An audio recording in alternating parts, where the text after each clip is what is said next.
It was the heart of winter, and the icy wind bit through the air as snow blanketed the streets. People hurried along, wrapped in thick coats and scarves, their breaths visible in the freezing temperature. Among the crowd was Amara, a 13-year-old black girl with sparkling eyes and a warm smile, trying to navigate through the bustling street. Her small figure weaved between hurried strangers, eager to get home. Suddenly, as she passed a dark corner, a cold, trembling hand reached out and grasped hers. Startled, Amara nearly screamed, her heart racing like a drumbeat. She froze in her tracks and turned to see a frail, elderly woman with pale skin and trembling lips. The woman's voice was weak as she pleaded, "Please help me, dear. I'm so cold."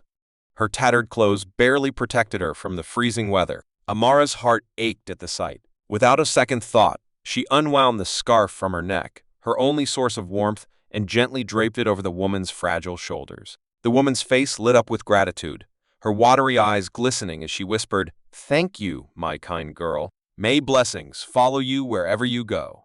Amara felt a warm glow in her chest as she watched the woman shuffle off into a nearby alley, clutching the scarf tightly. When Amara finally reached home, her parents noticed the scarf was missing. "Aren't you cold, Amara?" her mother asked, concerned. Amara's cheeks flushed with excitement as she eagerly recounted what had happened. Her parents listened closely, their faces softening with pride. Her father gave her a gentle pat on the shoulder, while her mother smiled and said, "You did the right thing, my dear." That evening, the family sat down for dinner. Amara's favorite soup was on the table, brought over by their kind neighbor, Miss Grace, who often helped them out. As they enjoyed the warm meal, Amara's mother sighed. "We don't have anything to give Miss Grace in return. It feels wrong to keep accepting her kindness." Her father nodded firmly. "Then we shouldn't accept anything from her in the future," he decided. Amara and her mother nodded in agreement. Though a part of her felt uneasy as they shared their modest meal, the cozy warmth of the room shielded them from the biting cold outside. None of them could have guessed that the scarf Amara had given away would soon change their lives in unimaginable ways. The next morning, as Amara's family sat around the breakfast table, a loud knock echoed through their small home. Startled, her father opened the door to find two stern-faced police officers standing outside. "We're here to ask about a scarf," one of them said, holding up the very scarf Amara had given away. Confused, Amara stepped forward and confirmed it was hers. The officer's expression darkened. "We've received an anonymous tip accusing your family of harboring illegal drugs," he said coldly. Amara's heart sank as the officer continued, "This scarf was found concealing banned substances. We have orders to search your house." Before anyone could react, the officers barged in, tearing through their belongings. Amara watched in horror as they opened drawers, overturned furniture, and even ripped through the cushions. Her mother clutched her father's arm, trembling with fear. Suddenly, one officer shouted, "I've found something!" He held up a small bag of white powder, claiming it was illegal drugs. Amara's mother gasped, while her father's face filled with disbelief.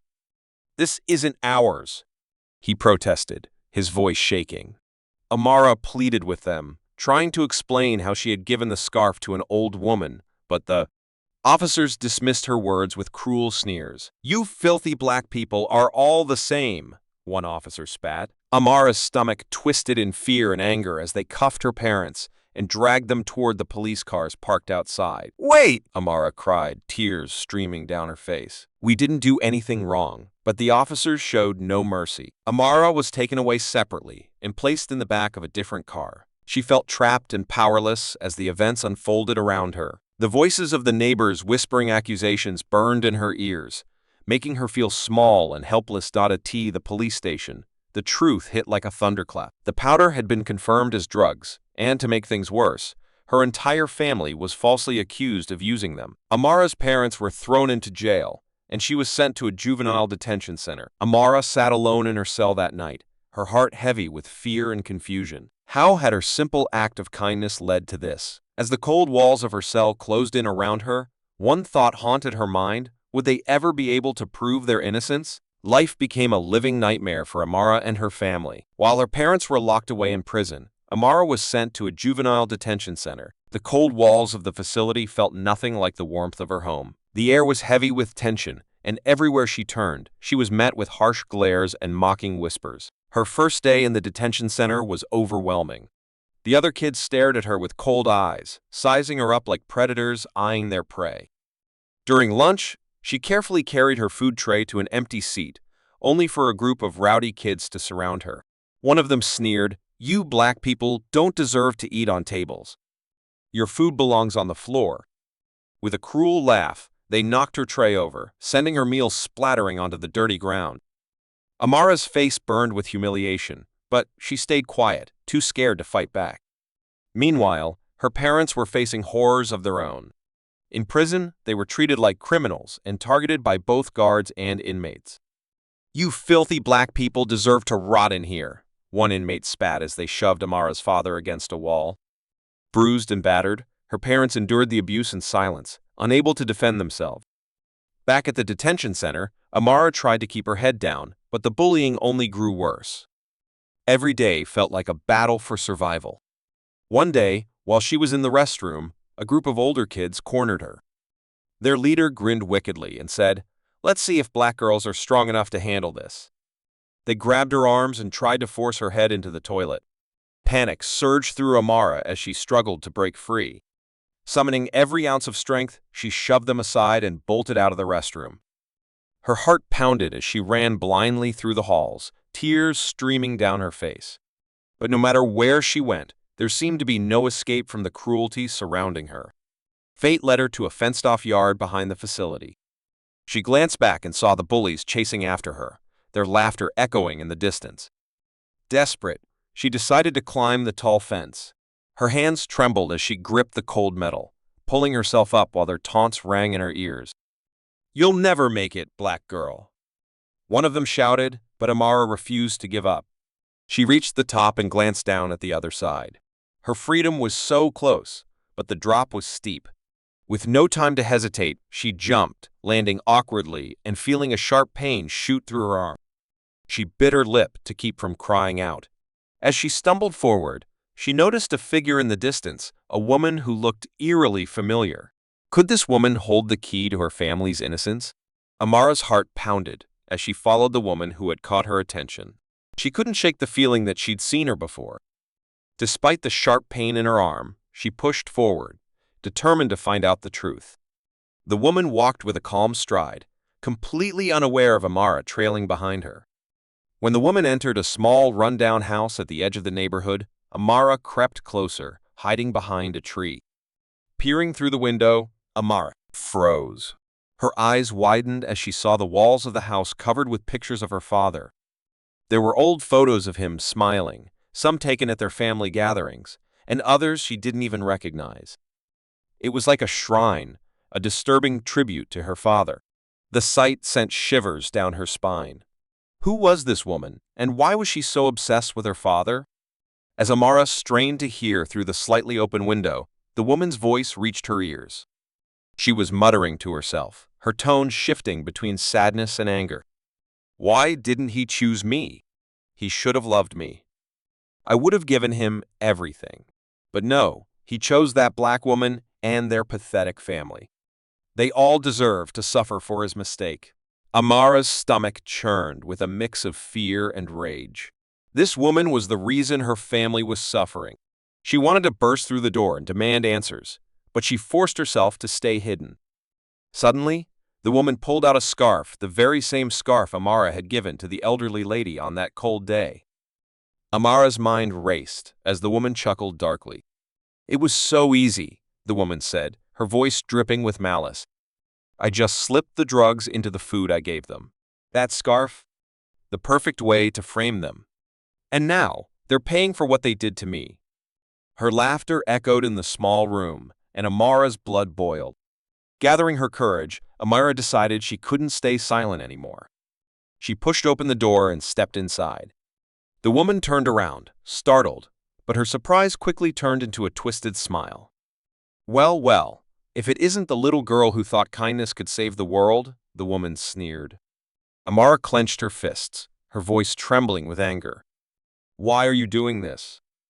What did we ever do to you?" The woman leaned closer, her cold eyes gleaming with hatred. "Your father rejected me for your mother. That was his first mistake. And now, Your entire family is paying for it. Your kindness? It only made it easier for me to destroy you. Amara's mind raced. She needed to act fast, but fear held her in place. As the woman continued to taunt her, Amara spotted a phone on the table. If she could just call for help, maybe, just maybe, she could save her family from this nightmare. Amara's hands trembled as she inched closer to the table where the phone rested. The woman, now pacing the room with a sinister grin, continued her cruel tirade. You thought helping a helpless old woman was a good deed, didn't you? Little did you know, that scarf you gave me was the perfect trap. Your so-called kindness ruined your family. Amara's heart raced, her mind swirling with fear and anger. She couldn't let this woman get away with what she had done. Summoning her courage, Amara lunged for the phone and snatched it off the table. You won't get away with this, she shouted, her voice filled with determination. But the woman only laughed, her eyes gleaming with wicked amusement. Do you really think the police will believe you? You're just a black girl who escaped from a juvenile detention center. If anything, they'll arrest you the moment you call them. Amara froze, the phone gripped tightly in her hand. The woman's words stung because they were true. She had no proof, no way to convince the authorities of her innocence.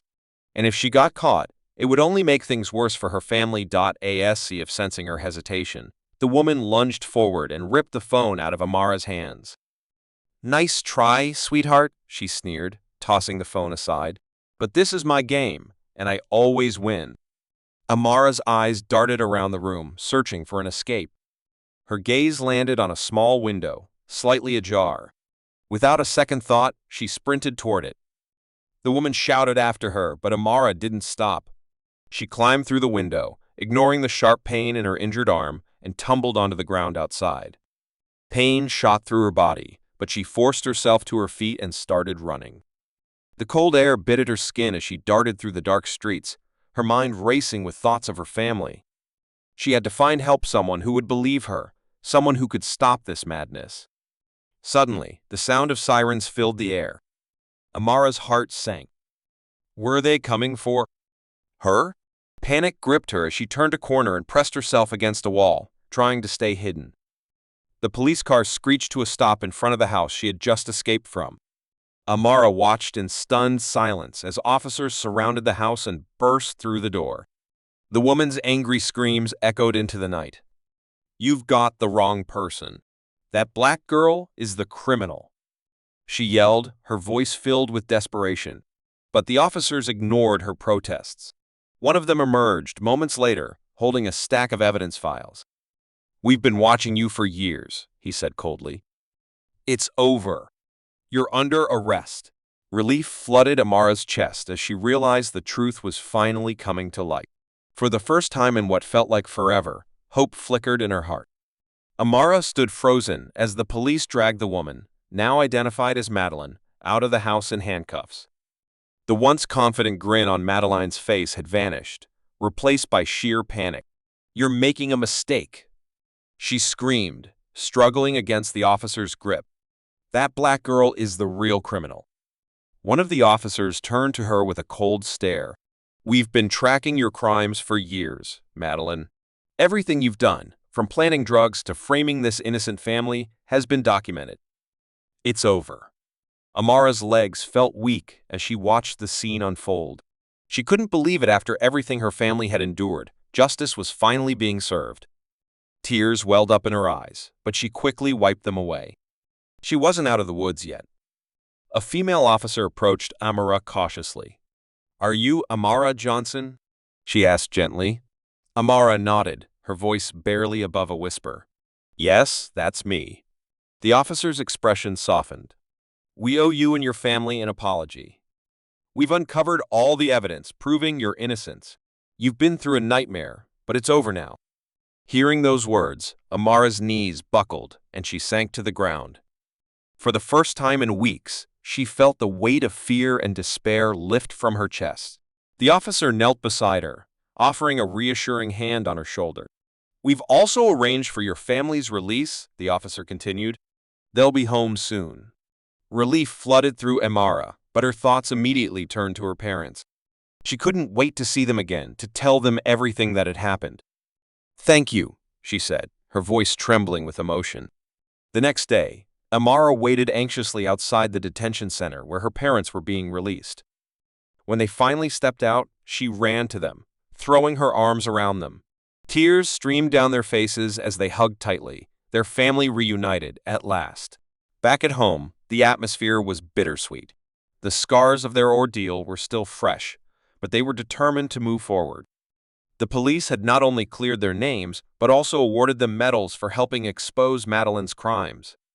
It was a bittersweet moment. Justice had been served, but the pain of what they had endured lingered. As the days turned into weeks, the family slowly began to rebuild their lives.